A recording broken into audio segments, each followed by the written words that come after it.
And we're back to Executive Digital Notary Weekly. It's good to be with you all as we close out November of 2025.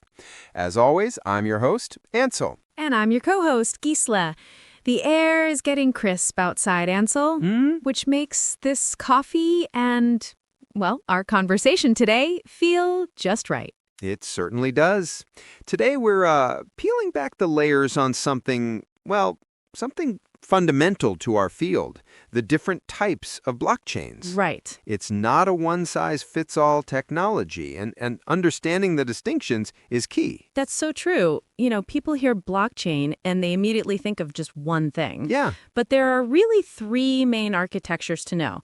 Let's start with the one that started it all, the public blockchain. The original blueprint. My favorite way to picture it is as a digital town square. Okay. It's wide open, non-restrictive. Anyone can walk in, read the community bulletin board, and even add their own notices. You don't need to ask for permission. And that's the key word, permissionless. With public blockchains like, say, Bitcoin or Ethereum, the network is borderless. Right. It's run by a global community of volunteers, and that massive, decentralized network is what gives it its greatest strength, security. Deep, unshakable security. Once a transaction is verified and added to that public ledger, it's permanent. Altering it would be like trying to shout down an entire stadium by yourself. Wow. It's built on a foundation of radical transparency and trust in code. But that radical transparency, that's a double-edged sword, isn't it? If you're a major corporation, do you really want your sensitive shipping manifests or your client payment details posted on that public bulletin board for your competitors to see? Yeah, absolutely not. And that simple, practical need for privacy is what gave rise to our second type, the private blockchain. Gisela, you described this one so elegantly. Well, if the public chain is a town square, a private chain is a high-security, members-only business lounge. It's permissioned. A single organization owns the lounge, holds the keys, and personally vets everyone at the door. So you're using the same foundational technology, that secure cryptographic chain of records, but it's operating entirely within a company's closed, trusted network.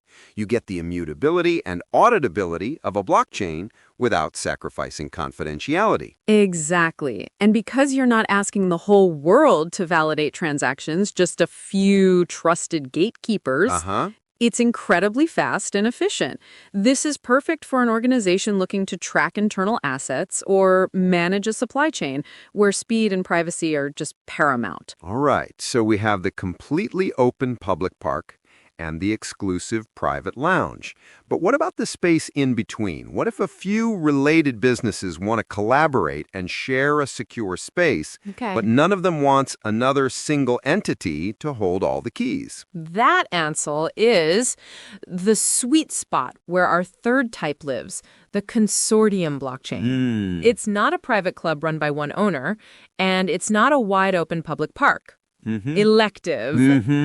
Think of it as a prestigious gated community. I like that. A gated community. So a group of homeowners, in this case organizations, they share the cost of security and the responsibility of governance. Yes. They all have a key to the gate. Precisely.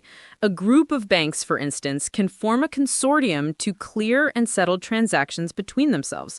It's faster and more private than a public network. Right. But the shared governance means no single bank can dominate the others. It fosters trust among competitors, which is just a fascinating dynamic. And that model, it seems to have huge implications for notaries and legal professionals. Imagine a consortium of state bar associations or major law firms sharing a secure ledger to verify credentials or timestamp critical legal documents. Wow. It combines security, privacy, and shared oversight. It's where the collaborative power of this technology really, really shines. So to recap, we have the public town square, the private business lounge, and the collaborative gated community. Right. Three very different models of trust for three very different needs. Beautifully put, Gisela. It's a reminder that blockchain isn't just a tool, it's a toolbox. Yeah. And you have to pick the right instrument for the job. That's a perfect place to leave it for today. And as we always do, we'd like to leave our listeners with something to reflect on. Now, here's a question we'd like you to think about. As you consider your own industry, which of these three models, the open transparency of public, the controlled efficiency of private, or the shared governance of a consortium, do you believe holds the most promise for building trust and innovation in the next decade? A great question. Ponder on that and join us again next week on the Executive Digital Notary Weekly. Stay curious.